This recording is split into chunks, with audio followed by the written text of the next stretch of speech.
Well, good morning everybody. Welcome back to my little diary here. My name is Frank. I am your humble host here for the next few moments at least, and you are joining my little diary here over on Meadow Grove Farm, my little dairy farm here in the southwest of England.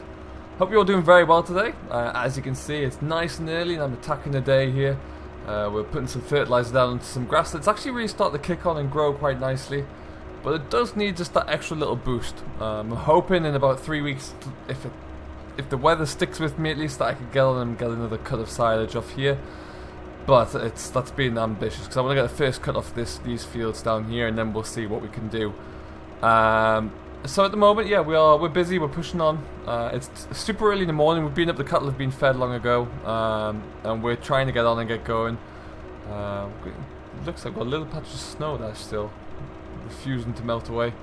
The reason we're getting going early is unfortunately we've got some unpleasant tasks to do today. I'm getting this grass, getting the fertilizer out now. This morning I'm going to go back to the yard when this is done because we've got to sit down with the vet and start to take some TB tests with the cattle. I've been off putting this for a while, but the day has come where we've got to do it. So there's nothing I can do to get around that, unfortunately. So we'll just have to get pushing on with it, really. She is due to arrive around midday, so I've got a couple of hours in which I can get the pen set up and get the cattle on the air to the yard, and then they'll be fine. But yeah, unfortunately, it just means that we're gonna have to have a bit of a push, and it's not a good time of the year or for any dairy farmer. TB testing is a mandatory test we have to do, and it's just very stressful time because there's a lot of waiting in between, and if you get caught with any reactors, or if there are any reactors found in your herd, it can be quite devastating for the business, really. So we need to approach this with some caution, and we'll see how we get on. So that's going to be later on, but like I say, we're currently just putting a little bit of fertilizer down. The weather's looking quite nice at the moment. However, it is potentially due to rain a bit later on, which is, as long as it doesn't rain too much, will be good to wash the fertilizer in and allow it to really kick on and start growing properly. So we'll look forward to that. Elsewhere, everything else is looking good. Roger got the maize all drilled up yesterday, so that's looking really good. It's got a good chance of growing on strongly now, so we'll leave that be. Yeah, otherwise the farm business is coming along very nicely here. Got rid of the milk this morning as well. Got up super early, fed up the cattle at about 6 o'clock. Milk was delivered about an hour ago, so it's all looking good. Now I'm just going to sling back down here. Just trying to give this grassland a bit of an extra kick, really. It's just been a little bit slow on the uptake. Partially because the weather's been so poor, been so cold that it's really preventing grass from growing of late. So we really could do with a nice big kick of warm, mild weather. With a bit of rain in there and lots of sunshine, that'll just really allow this silage ground to kick on a bit.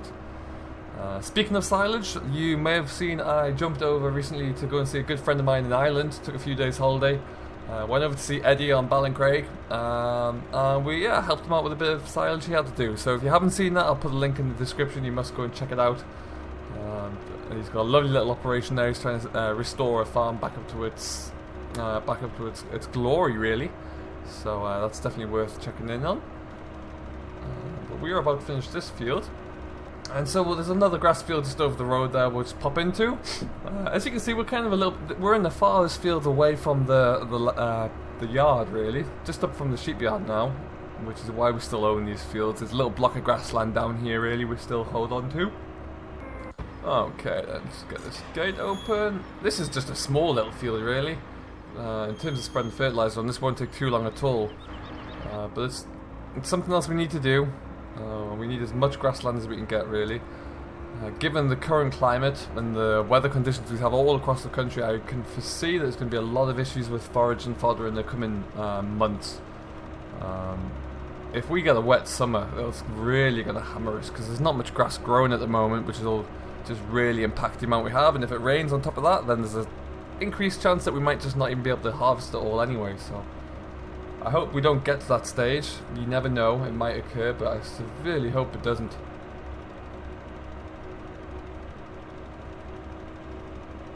Yeah, we've got a little Amazon spinning on in the back here. This broadcasts 24 meters, so it's plenty big enough for what we need. at the moment here. We're not putting a great deal on. So I think we're looking in the region of about a ton, just over a ton an acre. This is a second application, like I say, so it's just to give it a final real boost. So anything more than that would probably be a little bit too much, and we might start to see a bit of a nitrogen burn on the grass. Okay, so we're looking handy dandy here. We're nearly finished. We're going to go around this little tree island a few more times, and then we will get ourselves back on up to the yard.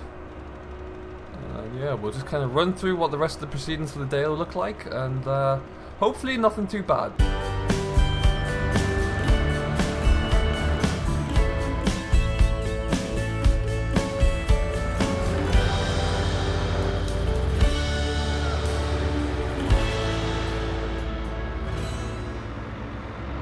Alrighty then folks, we are back, and we're just going to stick this into the shed out of the way. We won't be needing the tractor again today, I shouldn't think. Lower the spinner down, that's perfect. Switch that off. And out we get.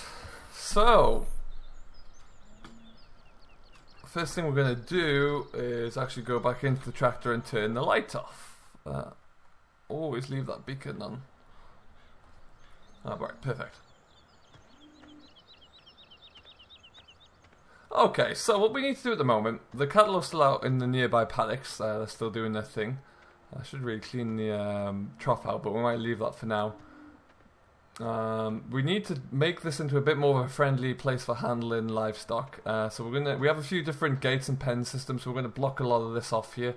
And bring all the cattle in so they're immediately around the yard. Block this off, and then we're going to put a bit of a run up here so we can actually get them into a confined space and work with them properly. So that's the plan. What we need to do though is just start moving a few gates around before the vet arrives, because she's going to be here in a few hours. So we'll get this all set up, all working properly, and then hopefully all being well, yeah, it should start to look quite good. But yeah, we will, before we do that, we're going to get the bike and we're just going to have a quick drive around to see what's happening, make sure everything's okay, make sure the livestock are in good shape.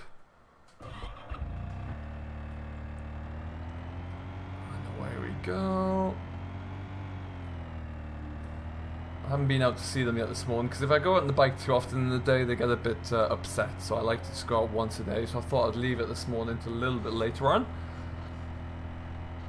So I mean at the moment we've got I brought a lot of them a bit closer. They're always in walking distance anyway because they walk in and out to be fed, but as you can see they're all kind of in these paddocks as it is, so they're all quite close by, which is good. They're all looking quite relaxed as well. And what we'll be doing is we'll be testing them today, and then we'll be testing them in 7 days as well. So we'll have to get them in twice. So hopefully they'll be okay. They're all looking good so far, at least. Aren't you, with your big horns? That one doesn't like me. I don't know why. She absolutely hates me. She frequently finds an attempt to charge at me. You don't know, do you, Bethel? No. Perfect, so they're looking good, looking nice and relaxed, which is all we can ask for. We're going to, like I say, we're going to get moving around some pens here, get shuffling things around, see what we can do, and we'll get this all set up, and the vet should arrive hopefully on time, and we'll see how well, here we are. We've got everybody in. Hello, Daisy. You're okay, aren't you? Good girl. So we've done a little bit of moving around, a little bit of rummaging. As you can see, all the cattle are in nice and close now. They're not too stressed out either, which is good. They're all kind of, we've got them all penned in here, which is nice to see. But yeah, so we're going to keep them here for a little while. The vet's is getting herself set up. She's got a few little bits of equipment she needs, but they're all coming in. We've got a few lined up there ready to go as well. So the idea being, we're going to bring them in. I'm going to shut this so that because they will like to fancy themselves. My cattle always like to have a play. There we go. So yeah, they'll always try and find a way out. So they're going to come into the race here. Now I believe Jane is going to stand here and inject them. So we've got one in there ready to go. And then we'll leave them into here for a little bit just to calm down after they've been prodded and probed a little bit. And then they should be good to go back out. Now, this whole process doesn't take too long. The first stage, it's over a course of kind of a 7-day period, really. So the first stage is just a mere injection, not kind of on the neck shoulder area. What that will do is we inject a small amount of bacteria of tuberculosis, which will, if a cattle reacts to it, shows that they are carrying certain TB reactors, bovine tuberculosis reactors. So in that case, that means that's a kind of a positive confirmation. Now these tests are something that we have to do really on an annual basis for me, because I am kind of located here in the southwestern area of high risk for TB, so that's why we're here. Typically, if you're in an area of low risk within the UK, it's kind of a once every 4-year test. If you're in a high risk area, it's every year, and if you're on the edge of classified areas, so let's say for example my neighbour was confirmed as having TB, I'd have to test every 6 months. So at the moment we're not there yet, but thank God there's no one too close to us who have got it, because it's a pretty traumatic experience as a dairy farmer. So all my cattle are tagged. They all have ear tags, which have their stock number, their herd number, and unique ID to them. And so when we test them, we store any of our test results up against the number in question. So then we can tell, for example, Daisy in the middle there with the big horns, we know the exact amount of milk she produces, we know when she was last tested, we know if she's had any offspring, and so on. And the TB tests go onto that log as well. Now that is something that we maintain and we keep updated. We have to allow access to DEFRA for that as well if they request it. And that's part of that maintaining of our stock records, ensures that we keep the TB-free status that we have, and it's important to keep that. Now, in terms of maintaining that TB status, not only do we have to ensure that our records are kept up to date, we also have to ensure that we test when we're requested to, and on time, to ensure that we meet all the criteria and the standards set by DEFRA. So that's where we kind of stand at the moment. There's a lot of work to do. Like I said, it's a little bit traumatic as well. In 7 days' time, the vet will come back, will bring all the cattle back in, and she will assess them all individually at the site of the injection, and we'll measure to see how much of a reactor they have, and if it's too big, or then it's size. It's a concern really. So that is where we stand. The whole process here to inject them shouldn't take much more than a couple of hours. And the main thing I will be doing is kind of making sure they come in and out, and we keep them moving around really. Aside from that, yeah, it's all pretty good. We don't want to see any positive reactors. If we have even one positive reactor, then we're kind of going to. We're classified as having TB on the farm, which is disastrous. We're no longer allowed to move any cattle in or out, so we'd be stuck with all the cattle we have. We can't increase our herd size, and sadly any of the cattle that are confirmed as being reactors are then cold, sadly, so they're taken off farm and they're cold, which is something that as a farmer you never really want to see. So hopefully we won't have to go down that route, because that doesn't really bear thinking about at the moment. But we will leave this here. We're gonna push on. See, Jane's about ready to go, I think, so we'll get these pushed through. And yeah, let's hope for the best, and we'll see how much we can get done. Well, everybody can breathe a sigh of relief for now, at least. The first stage is done. We can try and forget about it for the next 7 days. Nothing much else we can do about it, really. We've just got to sit and wait. The cattle are all back out in the nearby fields there, which is good. And we're just going to get the feed ready for this evening. Stick this into here. It's one bale down. Get a bale of hay whilst we're here, and then a couple of bales of silage, and that's the recipe for a tasty cake. Not for me. So how are you all doing anyway? I hope you're all very well today. I hope you're enjoying wherever you are.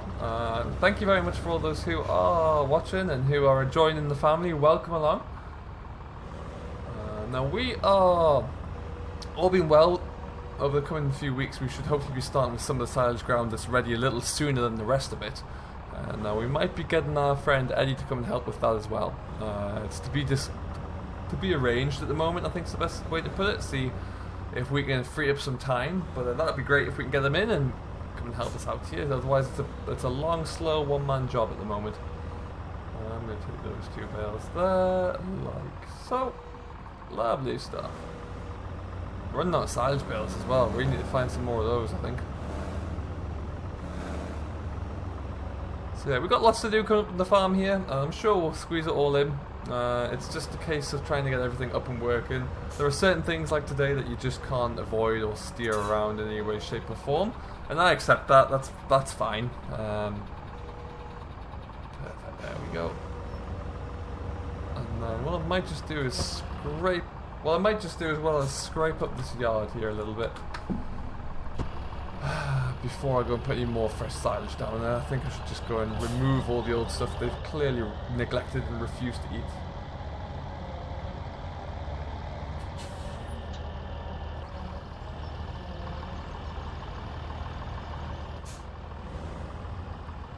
Let's see what we can do with this.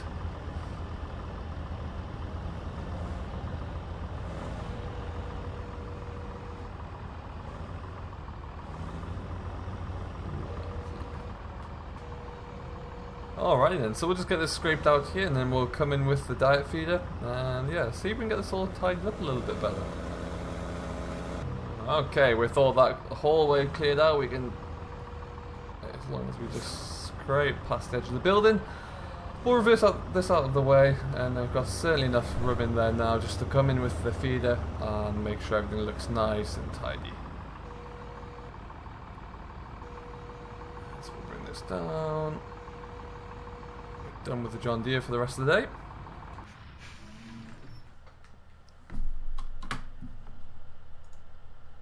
Lovely, and out we go. That's perfect. Shut the door. Alright, now let's get the old girl in here.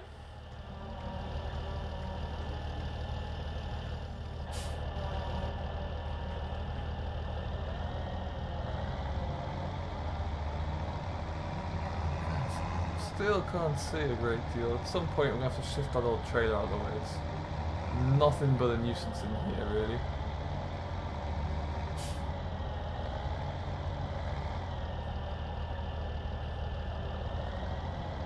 Particularly when you've got a bit of a numb tractor.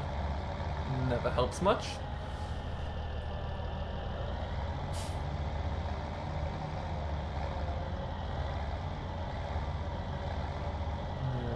Get a little bit. Not quite. I'll have to get a little bit of a slacker angle on it. That might do it.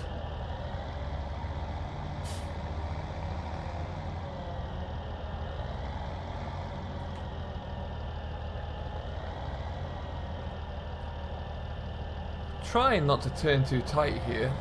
Someone pointed out in the video the other day, your name escapes me, I'm afraid.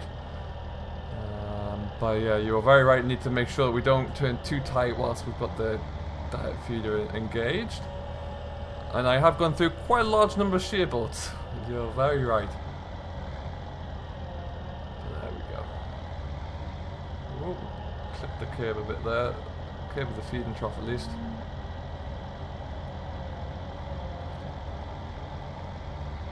Excellent. Cows looking happy. They don't look like they've been too stressed out by today's proceedings, which is exactly what we want. So I'm more than happy to give them the evening feed up, and then we'll just leave them be for the rest of the day. That's perfect. And we are done. So at this stage, we're going to just park up and leave it here, and I'm going to get some dinner myself, I think. So all I'd say is thank you very much for watching, as always. I have been Frank, your humble host here, and you have been fantastic once again. So if you have enjoyed this, don't forget to hit that thumbs up button. And if you have any interesting questions or queries, comments, feedback, anything like that, don't forget to drop them down below, and I'll do my best to respond to them. But until next time, thank you very much for watching. Do stay safe, enjoy what you're doing, but most importantly, as always, happy farming.